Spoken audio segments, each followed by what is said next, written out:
Welcome back to Boruto Anime Review episode 145. Now you're probably thinking, wait, I thought you said the next video would be One Piece. Well, I didn't really check. Excuse me. There actually was no new episode released this week for One Piece. Why? I actually have no idea why. Yeah, not only I knew about the One Piece not releasing a new chapter this week, I knew that because the rumor has it that Oda is sick. Yes, that's the rumor, that he's sick. The other rumor says he's fine. The actual reason why they released the new chapter this week, I don't know. That could be the reason why they delayed the episode by a week. I have no idea. But that's mainly the reason why. No new episode this week. That's mainly the reason why. But as for this new episode of Boruto, yes, it's a brand new episode of Boruto. And it's from what I can tell, the second to last episode of this arc. And I'll get to some of my feelings about the episode. We'll get to some stuff about this episode at the very end. The episode picks up where you have Boruto, Kuroki, and Corey, I think that's how you pronounce the guy's name, and Mitsuki doing their escape. Sadara, of course, basically is in the episode. She does interact much more in this episode with Boruto than she did in the last couple episodes. The last couple, she's there for like 2 scenes, and that's it. This one, she's here for a good chunk of the episode. First time we see her, she's actually nearly drowning. Yep, and she tries to walk in the water. Doesn't last very long. She's there for a while until she's rescued by Kurama. I'll get to him soon because that actually connects to another scene where with them escaping, and they're just basically going through the tunnels. Yeah, they spend a lot of time wandering through tunnels for a while, and then they get to they appear to be the old tank for the water, and water disappears, and they figure, okay, let's move on, go through more tunnels, and of course, they were confronted by, first, before they get to this particular tank, after they get this tank, they actually are confronted by a 2-headed ninja hound, which is actually the first time I saw in the series. I kind of thought this was a Cerberus, 3-headed dog, but this is 2-head. I don't know what you would call this thing. Braga, of course, is trying a lot of the time to try to stop them, unsuccessfully, of course. I'll get to more him in a minute too, and his bizarre fate in this particular episode. So, basically, they try to get the water put out to break the seal on Corey, and first he notices that they're missing, possibly broke out, and he goes to confront Corey, who actually was up behind. He didn't want to participate in the actual breakout, and the reason why, because he has his own tunnel that he dug with his own jutsu. Yep, it gets down, and of course this is revealed thanks to, of course, him talking to Sadara, that a few episodes back he was actually trying to attempt his own prison break, but he took too long, and springing, of course, his jutsu actually broke.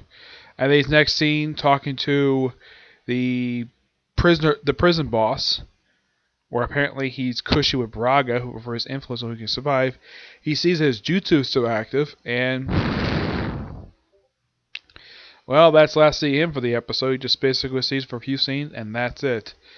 And after taking him out once, then they confront him again later on at the seal, which a couple times Corey basically tries to walk through, but he gets again burned. But second time, thanks to Sadara showing up, busting the ground up, and pouring water on him, he basically frees the seal. And then they get to the surface later and just wave at the boat. Now I'll get to more of this in a minute. Then, of course, Braga himself goes to his office. One of his guards calls for reinforcing the grass. Excuse me.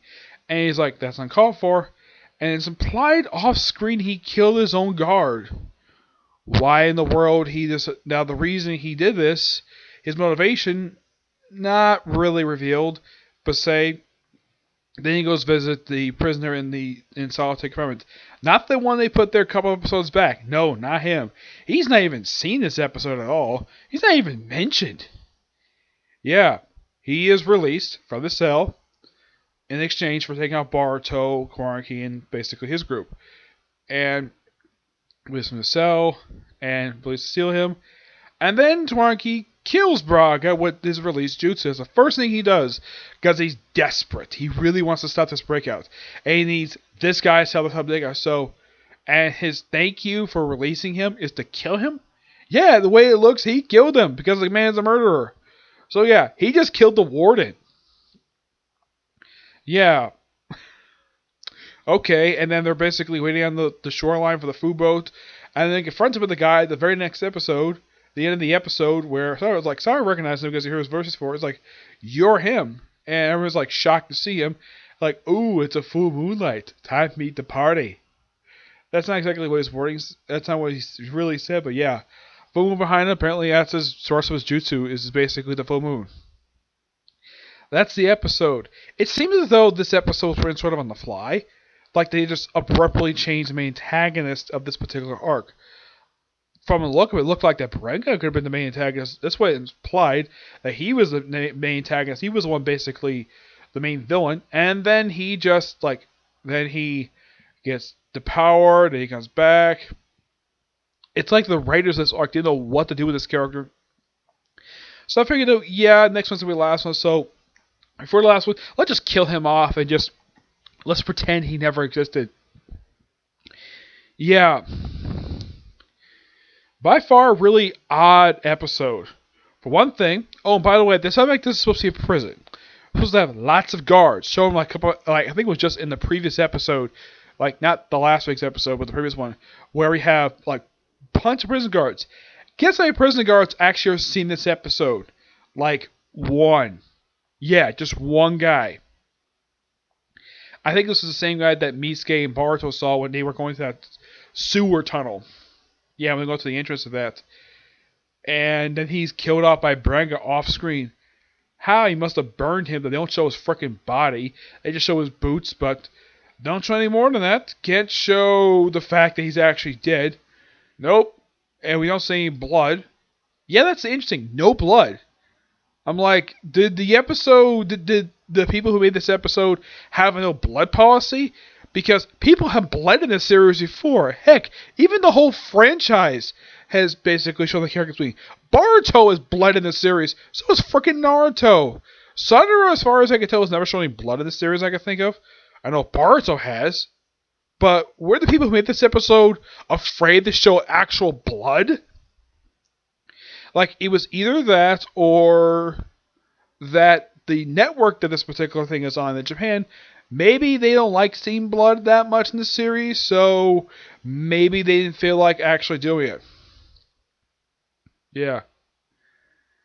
And if you're saying that this guy is true antagonist, I don't think so. For one thing, he spent the whole arc in a frickin' cell. There's no way he was behind everything. Well, he was behind maybe like one or two actions, but not most of the crap that was going on in this particular arc. That was all Brenga, basically, his stupid stuff. Yeah, so we now have two villains, and now we're confronting him. My guess is was expected, because the guy is an evil person, so it makes sense Team 7 to take him on. Whereas I keep thinking, though, like, I'm sure that Baruto basically needs to make contact with Hidden Leaf at some point.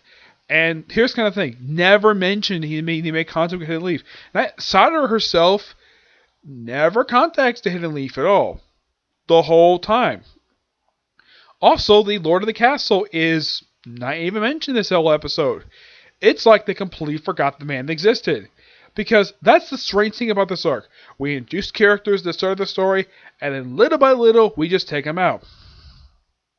Yes. Like by episode 3, we take out the redhead. Episode 4, we take out the Lord of the Castle and another prisoner. And then this episode, we take out the warden. I'm like, are you running out of characters that you just had to have this character come in to confront the characters? Yeah, I think that's basically what happened. They were just running out of characters. They just had to basically have this guy release from his cell. That's just my opinion anyways. I mean, so far, I would say this arc has had a really good start to it, yes. Most of this arc is basically pretty good. But in the case of this episode, was good up until the ending. The ending, I kind of felt as though for this episode, They really screwed the pooch in this one. Like, okay, like the guy's desperate, so break out a murderer to kill 3 prisoners. Well, 3 prisoners plus a civilian. And then, like, okay, as a thank you, he kills the warden. Now, as far as I can tell, I'm sure he doesn't resent him basically for something up because of what he did. Excuse me. And he says the reason why I killed him was because he had bad luck in his face, implying the guy might. It's implied he might be having his little head canon, the thing that once Braga kills those 4 people, that he was going to kill him, and he basically was justified killing the prison warden. Okay, then who the heck is running this place? Because clearly the lord of this castle is clearly hospitalized. He can't be doing it. As for who's running this place, well, the warden did. Who the heck is running it? I mean, obviously the guards, possibly, but they're barely having control as is.